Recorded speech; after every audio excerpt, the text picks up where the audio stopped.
retomando, né, o assunto da administração eclesiástica, nesse período da história que nós estamos vivendo, que a gente tem uma referência na revelação, já desde 1900, imagina, são 123 anos, né, essas orientações, onde há uma descrição de uma igreja viva, atuante, né, marcante ali, nessas atividades, nesse trabalho, na cidade de São Francisco. Na cidade de São Francisco. Então, nós mencionamos, na descrição que aparece ali, você tem 3 áreas, né? Do social, da saúde e do evangelismo. E o que é importante a gente saber nesse momento, muito importante, é que a maior parte das habilidades naturais das pessoas a maior parte está relacionado na área do social e na área da saúde. E é dali que se fomenta, né, o aparecimento, o surgimento de interessados para serem evangelizados, né? Então, fazendo uma aplicação hoje, né? Na realidade, a igreja precisa se reunir, ou um distrito pastoral com 3, 4, 5, 6 congregações se reunir e trabalhar esse assunto. Bom, é o social, é a saúde, é o evangelismo. Bom, a igreja, ela precisa, para poder desenvolver em ministérios, né? Em ministérios, as habilidades dos membros transformando em dons, ela precisa fazer projetos. Ela não vai projetar, fazer tudo, né? Mas dependendo do tamanho da congregação, ela vai fazer 1 ou 2 projetos por semestre, 3 projetos de uma área, 2, 3 projetos de uma outra área. Mas se é uma congregação pequena, talvez é 1 ou 2 projetos de cada área, não é? Então, na área do social, na área da saúde e na área de evangelismo. Então, pensar um pouquinho, olha, o que é possível fazer hoje no bairro, na comunidade, em termos de atendimento social? Bom, começa por perguntar. Tem órfãos e viúvas? Não tem. Ponto, não precisa fazer um trabalho. Mas a gente tem que fazer um levantamento. Nesse bairro aqui, no raio de ação dessa igreja, de influência dessa congregação, vamos, digamos assim, pegar 1 quilômetro, 2 quilômetros, né?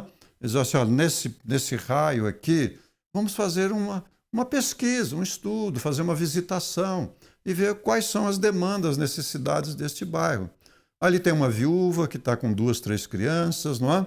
Ou uma pessoa separada que ficou na pior, não é? E órfãos geralmente são atendidos de alguma forma, não é? Mas provavelmente você não vai encontrar órfãos abandonados hoje, não é? Ou é um parente que cuida, ou tem uma instituição governamental que vai dar um atendimento, mas em geral eles são atendidos. Mas tem desempregado? Bom, se tem desempregado, o que é que se pode fazer por eles? Aí o grupo mesmo vai, dá para fazer isso, dá para fazer aquilo, dá para fazer treinamento, dá para criar lá um painel na igreja. Tem enfermos no bairro? Que tipo de enfermidade que é? Quando as enfermidades são crônicas, dá para ajudar bastante as pessoas se elas têm disposição. Paralelo a esse programa que nós estamos apresentando aqui de administração, nós vamos depois ministrar um programa sobre o Ministério da Cura. Como se pode realizar o Ministério da Cura nesse tempo que nós estamos vivendo? Mas aí já é mais do pessoal da área da saúde, que vão ser treinados, podem ser treinados para isso. Mas nessas visitações você vai descobrir. Às vezes não dá para fazer nada assim, em termos do tratamento em si. Mas a pessoa está enferma, ela não pode nem cuidar da casa. Pode chegar lá e ver que a casa às vezes está desarrumada, está suja, está com dificuldades, não é? E a gente pode perguntar se a pessoa se sentiria confortável de receber uma ajuda para fazer uma limpeza, para dar uma ordem, para ajeitar. Alguns querem, outros não querem. Os que querem vão ficar contentes, satisfeitos, né? E aí vocês têm uma série de coisas. Tem um deficiente físico. Às vezes, por falta de recursos, né? Aquele deficiente físico está lá. O que dá para fazer por ele? Eu lembro de uma situação muito interessante. Nós estávamos com um evangelismo e eu estava como pastor daquela igreja e tomamos conhecimento de um vizinho que estava na cama, estava inválido na cama. Aí eu fui lá fazer uma visita. Aí percebi 2 coisas. Como ele estava no leito, não tinha gente com força para poder cuidar ou até com entendimento, percebi que precisava de uma limpeza, de uma higiene. Isso foi uma coisa. Sobre isso, conversei com um grupo de irmãos, irmãs, e eles foram lá e fizeram uma higienização da casa, da pessoa também, que estava bem largadinha assim. Outro ponto. Como que ele se acidentou e estava agora naquela condição? Foi um acidente. Ele tinha uma carroça, tinha um animal, e ele saía catando as coisas ou fazendo pequenos carretos naquele tempo, né? 40 e poucos anos atrás, não é? Fazendo algum carretinho, alguma coisa assim, ele ganhava o pão de cada dia. Aí veio um carro, bateu. Ele caiu, perdeu a carroça, depois teve que vender o animal, ele ficou paralisado. E não podia fazer nada. Aí eu perguntei, mas ninguém cuidou disso, do seguro? Não, ninguém cuidou. Aí tínhamos, no distrito que eu estava, uma irmã nossa, advogada. Eu perguntei para ela, falou, deixa eu fazer um levantamento aqui. Ela fez um levantamento, descobriu o registro lá do acidente, quem foi que bateu, tudo direitinho. Fez um levantamento do seguro e naquela época, já tinha passado um ano do acidente, né? Naquela época ela recuperou um valor que deu para a pessoa melhorar a casinha dele, eu acho que era em torno de 10 mil na época, né? O equivalente, né? Deu para recuperar a casinha dele, deu para ele comprar um outro animal, deu para ele comprar uma outra carrocinha, não é? E aí, com a família ajudando, devagar, aí criamos lá uma ajuda de alguém que começou a fazer umas massagens, uma fisioterapia, e de pouco ele começou a caminhar devagarzinho. Levou mais de ano esse processo, não é? Mas recuperou. E no bairro tornou-se uma pessoa alegre, falando bem de quem? Né? Falando bem de qual igreja que foi atendê-lo, que foi ajudá-lo, né? E não custou quase nada para nós, mas a gente foi lá e identificou um problema. E assim por diante. Você tem as datas especiais de finados, Dia das Mães, não é? Tem os cursos práticos de costura, de bordado, de fotografia, de mecânica, de pintura, seja lá o que for, não é? Às vezes tem um jardim perto da igreja, ali no bairro, não é? E aí se tem um clube de desbravadores, um grupo de irmãos fortes, decididos, né? Vão lá, começam a arrumar, dá uma ajeitada, alguém vai lá, põe uma planta de flor, não é? E mantém. Então, quem está ajudando a manter isso aqui? Não é? Às vezes está distante da prefeitura, da sede, não é bem olhado aquilo, mas tem ali uma comunidade ajudando e cuidando. Você planta uma árvore, daqui a pouco, 4, 5, 6 anos, aquela árvore está frondosa, florida, uma sombra, né? Às vezes tem até frutos, e vai servir à comunidade, né? Enfim, tem que pôr para pensar, não é? Na área da saúde, tem curso como chá de fumar, tem trabalho que pode fazer por pessoas alcoólatras, tem, agora nós chamamos de feiras da saúde, que pode dar classes de culinária, não é? Tem palestras sobre hábitos saudáveis, um pouquinho mais sofisticado. Você pode dar um curso sobre obesidade, como perder peso, problema do estresse. Então tem que trabalhar esse assunto com os elementos humanos. Mas aqui não tem gente para fazer essas coisas. Dá para fazer alguma coisa para o fumante, dá para fazer um curso culinário. Ótimo, não precisa fazer tudo. É só ideias, que naquela comunidade, naquela situação, o que faz na área de saúde. Por quê?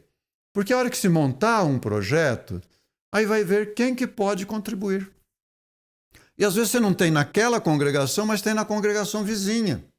E a congregação vizinha não fez nenhum plano, nenhum projeto. E se ela fizer um projeto por semestre, as pessoas que têm dom podem vir ajudar nessa congregação. Mas você está pensando a igreja, não é? Você vai ter projetos na área do social, na área de saúde, e vai também ter projetos na área de evangelismo. Uma congregação, por mais simples que for, tem que fazer... Tem não, né? Ninguém é obrigado, né? Mas pode-se fazer pelo menos um projeto por semestre. Não é? Aí você vai, quando faz um programa na área social, faz um programa na área de saúde, faz uma feira de saúde, por exemplo, né? Às vezes junta 2, 3 congregações para fazer uma boa feira de saúde, vai despertar interessados. Você faz uma semana de pregação sobre Apocalipse, por exemplo, sobre Daniel, vai despertar interessados. Os interessados querem estudar a Bíblia, pede estudo bíblico. Então precisa ter um programa de capacitação, de treinamento para formar professores de Bíblia, não é? Para poder dar conta dessas coisas. E você dá oportunidade para quem tem o dom natural, né? Não tem o dom, tem o talento natural e quer transformar em dom, para ele aprender, dar estudo e ministrar estudos bíblicos também. Não é?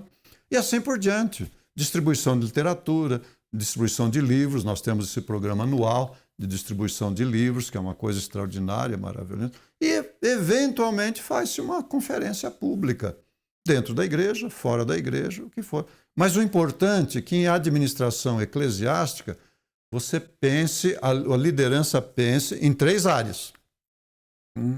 A área do social, a área da saúde e a área do evangelismo. Então, colocar isso na mente, olha, o programa da igreja, o programa anual da igreja, começando lá em fevereiro, né? Ou janeiro, se preferir, mas janeiro é férias, né? Mas começando em fevereiro, vai ter um projeto de cada área, Então, qual é a data? Qual é a melhor data? Aí quantas pessoas vão poder trabalhar este assunto, né? E assim por diante.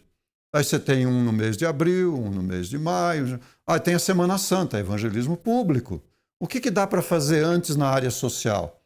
O que pode se fazer antes ou depois na área social e na área de saúde? Por exemplo, você faz um evangelismo Semana Santa. Aí lá, dependendo do tamanho da congregação, você vai ter 10, 15, 20 endereços. A primeira coisa a ser feita é uma visita. Mas não vai lá para visitar para dar estudo bíblico, a não ser que a pessoa pediu especificamente estudo bíblico, né? Mas vai fazer uma visita de cordialidade, de conhecimento, né? Identificar alguma necessidade. No final do programa, a gente vai trabalhar esse assunto mais detalhadamente, né? Mas você está já fazendo um trabalho de visitação, de aproximação, né? E identificando. Então, lembre-se, num planejamento de uma igreja viva, como Colmeia, para aproveitar o máximo possível das pessoas ali envolvidas, né, nesse processo e dar oportunidade. Lembra do apóstolo São Paulo, fazendo a descrição ali, não é? Que o desenvolvimento, o aperfeiçoamento dos dons, é em ministérios. E os ministérios é segundo o dom. Segundo o dom. Aí há um desenvolvimento, há um crescimento, há um fortalecimento nessas áreas que nós estamos tratando com vocês. Então, com isso você tem o corpo de Cristo em movimento, não é? E ilustrado nesse período pós-1863 e mais especificamente 1900, né, quando a Sra. White descreveu esta igreja viva em movimento, né? A colmeia em movimento, a igreja cristã em movimento. E só vai estar em movimento se aproveitarmos o melhor de cada uma das pessoas que estão ali.